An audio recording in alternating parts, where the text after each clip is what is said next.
भोकरदन जाफराबाद मतदारसंघामधून परिवर्तन महाशक्तीच्या वतीनं भोकरदन येथील तरुण विकास जाधव हे निवडणुकीच्या रिंगणामध्ये उतरलेले आहेत आणि त्यांचं आव्हान सत्ताधारी आमदार संतोष पाटील दानवे व माजी आमदार चंद्रकांत पाटील दानवे यांना असणार आहेत। खरं तर एकीकडे तरुण चेहरा आहेत, फ्रेश चेहरा आहेत आणि ते या निवडणुकीमध्ये उतरलेले आहेत। जवळपास भोकरदन जाफराबाद तालुक्यासह इतर जिल्ह्यातील त्यांची ओळख आहे। ते आंदोलनामध्ये नेहमी सक्रिय असतात। यावेळेस ते अचानकच राजकारणाकडे त्यांनी पाऊल उचललेलं आहे। स्वतः ते आपल्या सोबत आहेत। विकास जाधव नेमके राजकारणात का उतरले? आपण बघत आलोय की माजी आमदार चंद्रकांत पाटील दानवे हे 12.5 वर्ष सत्तेत होते। त्यानंतर संतोष पाटील दानवे हे गेल्या 10 वर्षापासून सत्तेत आहे। इतकं असूनही ते भोकरदन जाफराबादच्या जनतेला न्याय देऊ शकले नाही। त्यामुळं आता आम्हाला बाहेरून जर न्याय भेटत नसेल तर सभागृहात जाऊन आम्हाला आमचा न्याय मिळवून घ्यावा लागेल। त्यामुळं आम्हाला एक पाऊल समोर चालत राजकारणामध्ये टाकावं लागलं।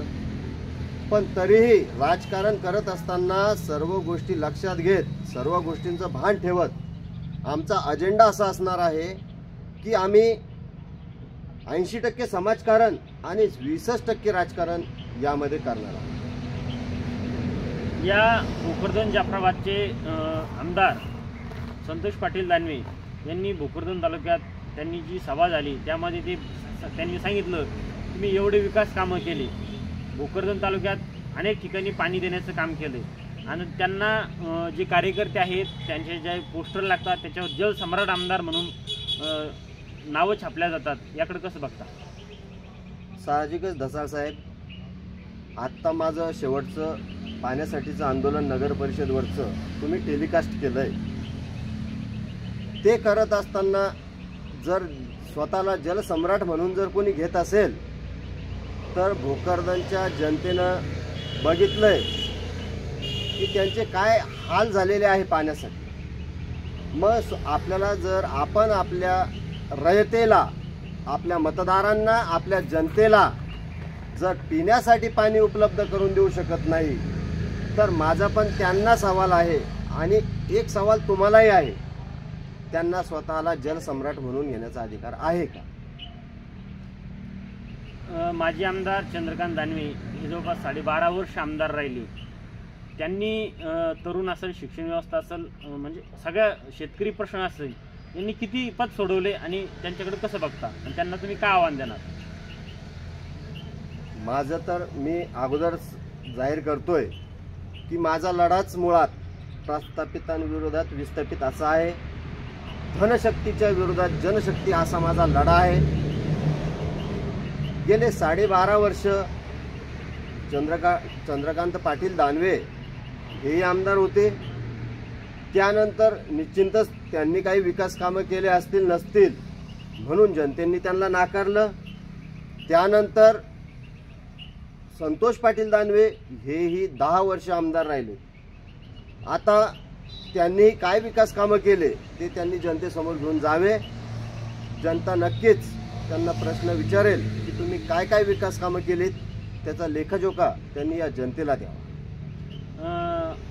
आत्ताच नुकतेच त्यांचा जो उमेदवारी अर्ज दाखल केला त्यामध्ये त्या दिवशी त्यांचं मोठं शक्ती प्रदर्शन झालं भोकरदनमध्ये आणि त्या ठिकाणी आमदार संतोष पाटील दानवे व माजी मंत्री रावसाहेब पाटील दानवे यांनी आपल्या भाषणातून सांगितलं की मराठा समाजाच्या जे आरक्षणाचा विषय आहे हा त्यांची ते भूमिकेशी सहमत दिसत नाही। जसं मनोज पाटील जरांगे यांची मागणी आहे की मराठा समाजाला कुणबी प्रमाणपत्र द्यावा, सगळी सोयी कायदा लागू करावा।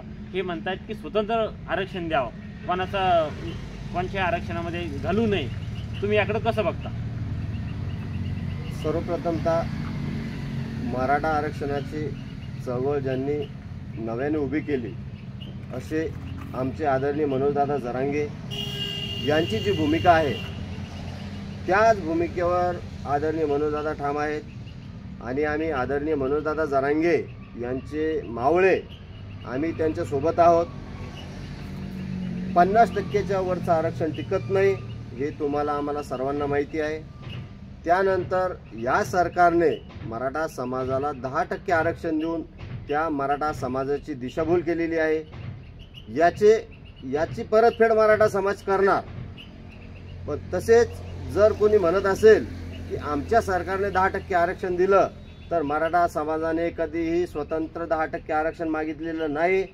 मराठा समाज हा आदरणीय मनोजदादा जरांगे यांच्या मताशी एकमत आहे आणि त्याच्यावरच तो ठाम आहे। त्यामुळं मराठा समाजाला मनोजदादा जरांगे म्हणतील त्या पद्धतीनेच आरक्षण भेटलं पाहिजे। एकंदरीत जर विचार केला 2014 पासून आमदार संतोष पाटील दानवे आणि केंद्रीय रेल्वे राज्यमंत्री रावसाहेब पाटील दानवे हे सत्तेत होते। भोकरदन जाफराबाद मतदारसंघाचं संतोष पाटील दानवे भोकरदन जाफराबाद मतदारसंघ, रावसाहेब पाटील दानवे जालना जिल्हा म्हणजे जालना लोकसभा मतदारसंघातील तरुणांना हे दोघं रोजगार देऊ शकले का?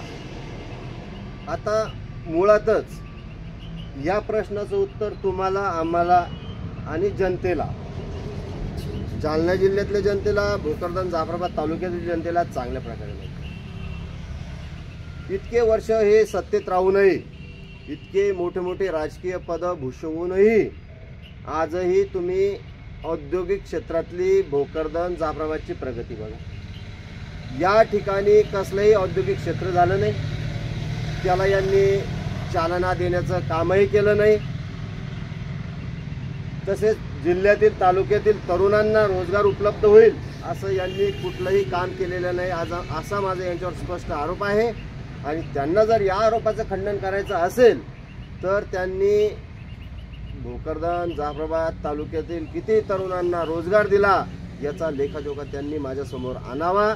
मी छत्रपती शिवाजी महाराजांच्या पुतळ्यासमोर 5 उठ बशा मारे। एकंदरीत आता जे विचार जर केला, मागही रेल्वे मंत्री राहिले, मागही बऱ्याच खात्यामध्ये प्रत्येक समाजाचे लोक या खात्यामध्ये राहिले, गृह खातं असेल म्हणजे प्रत्येक सरकारमधले खाते असेल। आपले माजी खासदार रावसाहेब पाटील दानवे हे रेल्वे मंत्री होते, त्यांनी रेल्वेमध्ये किती तरुणांना नोकरी लावून दिली। जसं लालू प्रसाद यादव जसे बिहारचे मुख्य रेल्वे मंत्री होते देशामध्ये, तर हे पण देशातले रेल्वे मंत्री होते। याकडे कसं बघता? सर्वप्रथमतः आपण स्वतःला भूमिपुत्र म्हणून घेतो। आपण स्वतःला भूमिपुत्र म्हणून घेत असताना निश्चितच माझ्या मातीतल्या लोकांना न्याय भेटला पाहिजे, रोजगार भेटला पाहिजे। ही प्रथम त्या भूमिपुत्राची मानसिकता असायला हवी की माझ्या मतदारसंघातील, माझ्या विभागातील, माझ्या राज्यातील, माझ्या देशातील तरुणांना रोजगार भेटायला पाहिजे। पण निश्चितच पहिला वाटा, जसे की विलासराव देशमुख सांगायचे, मी पहिला वाटा माझ्या लातूरसाठी काढून ठेवतो। तसेच माझे खासदारांनी असं कुठंतरी भावना मनामध्ये ठेवायला पाहिजे होती की मी पहिला वाटा माझा जालना जिल्ह्यासाठी काढून ठेवतो, पण ते यासाठी अपयशी ठरले।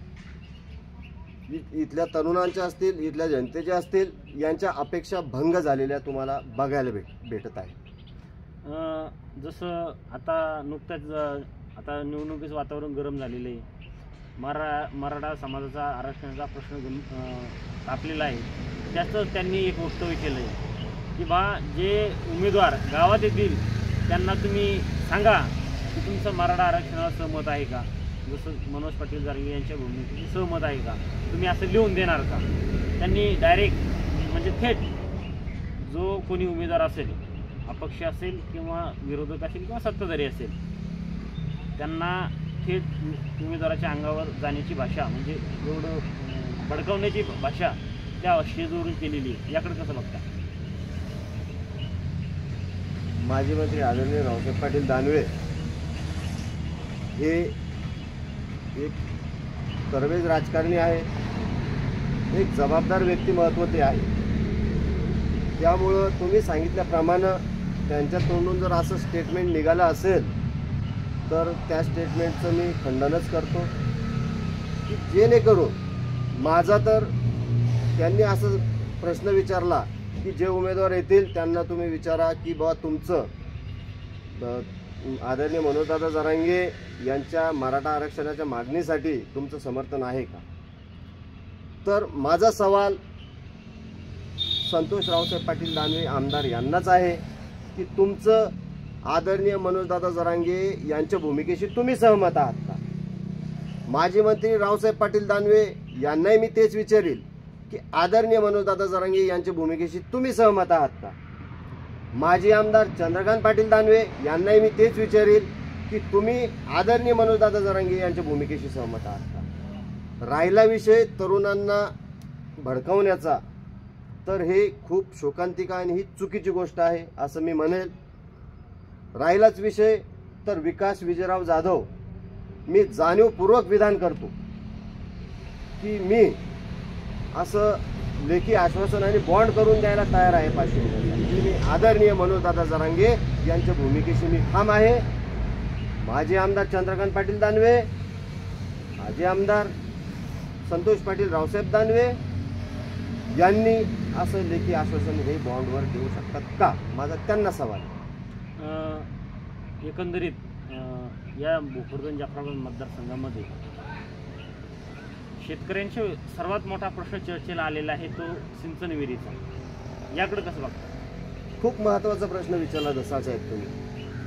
आपण बघतो की 2014 नंतर भोकरदन जाफराबाद मतदारसंघामध्ये MRGSच्या माध्यमातून किती विहिरी मंजूर झाल्या, त्याचनंतर किती गोठे शेतकऱ्यांना मंजूर झाले, ज्या गोठ्यांमध्ये किती भ्रष्टाचार झाला, तसेच MRGSच्या विहिरी कुणाला देण्यात आल्या याचा मी तर मागे माझ्या सोशल मीडियावर फेसबुक अकाउंटला तशी पोस्टही केली होती की MRGSच्या विहिरी कुठे कुठे मंजूर झाल्या आणि किती मंजूर झाल्या याची यादी मला मिळेल का? पण आपल्या भोकरदन जाफराबाद मतदारसंघामध्ये अजूनपर्यंत विहिरी मंजूर झाल्या नाही. विहिरीपासून आपला मतदारसंघ वंचित राहिलेला आहे. हे नेमकं महापाप कोणाचं? हे महापाप साहजिकच. जो व्यक्ती, जो लोकप्रतिनिधी सत्तेत असतो हे महापाप त्याचंच असतं. सत्तेत असणारा आमदार असेल, खासदार असेल, मंत्री असेल, मुख्यमंत्री असेल, यांचं कर्तव्य असतं की सत्तेत असताना जनतेची कामे त्यांनी करावी. त्यामुळं याचा सगळा दोष मी जाणीवपूर्वक सांगतो आमदार संतोष पाटील दानवे यांचा आहे. माझा त्यांच्यावर स्पष्टपणे आरोप आहे की त्यांनी शेतकऱ्यांना त्या सिंचनच्या माध्यमातून MRGSच्या विहिरी उपलब्ध व्हाव्या यासाठी कुठेही प्रयत्न केलेले नाही. हे होते विकास जाधव. एक शेवटचा प्रश्न, छत्रपती संभाजी महाराज, बच्चू कडू, त्याचबरोबर स्वाभिमानी शेतकरी संघटनेचे राजू शेट्टी यांनी तुम्हाला सभेचं एखादं सभा दिली का? आदरणीय छत्रपती संभाजी महाराज, आदरणीय बच्चूभाऊ कडू, तसेच आदरणीय शेट्टी साहेब यांच्या माध्यमातून मी विधानसभेच्या निवडणुकीला भोकरदन जाफराबाद मतदारसंघ 103 या मतदारसंघातून सामोरं जात आहे. काही रणनीत्या अशा असतात की त्या सांगायच्या नसतात, तो गनिमिक आवाज. त्यामुळं निश्चितच तुमच्या प्रत्येक अपेक्षा पूर्ण होतील. आमची रणनीती ठरलेली आहे, ठरत आहे आणि अजून ठरवणार पण आम्ही आहोत. ज्या वेळी जसे आमची रणनीतीप्रमाणे आम्ही चालू, तुम्हाला नक्कीच कळवण्यात येईल की आम्ही सभा कुठे घेणार, आम्ही मतदारांना काय सांगणार, मतदारांना आमच्याकडनं काय अपेक्षा आहे तेही आम्ही जाणून घेणार. निश्चितच येणाऱ्या काळामध्ये सर्व गोष्टींची तुम्हाला माहिती पुरवली जाईल. सत्ताधारी आमदाराची भोकरदन तालुक्यात चर्चा आहे, माझ्याकडे काही पुरावा नाही पण चर्चा आहे की ते ऐकलंय. संतोष पाटील दानवे यांनी विधानसभा निवडणुकीसाठी 300 कोटी रुपयाची तयारी ठेवलेली आणि माजी आमदार चंद्रकांत दानवे यांनी जवळपास 100 कोटीची खर्च करण्याची तयारी ठेवलेली. तुम्ही एवढा पैसा कुठून उपलब्ध करणार? मी तुम्हाला अगोदरच सांगितलंय की माझी लढाईच धनशक्ती विरोधात जनशक्ती आहे. त्यामुळे कोणाचे 300 कोटीचे आकडे असतील, कोणाचे 100 कोटीचे आकडे असतील, त्याच्याशी मला काही देणं घेणं नाही. माझं तर अगदी सवाल त्यांना आहे की जर एवढे मोठमोठाले जर आकडे ते जर सांगत असतील तुम्ही सांगितल्याप्रमाणे, चर्चा आहे तशी. ठीक आहे, चर्चेप्रमाणे जर असं असेल तर इतकी बलाढ्य संपत्ती ही यांनी कमवली कुठून, हा खूप मोठा प्रश्न आहे.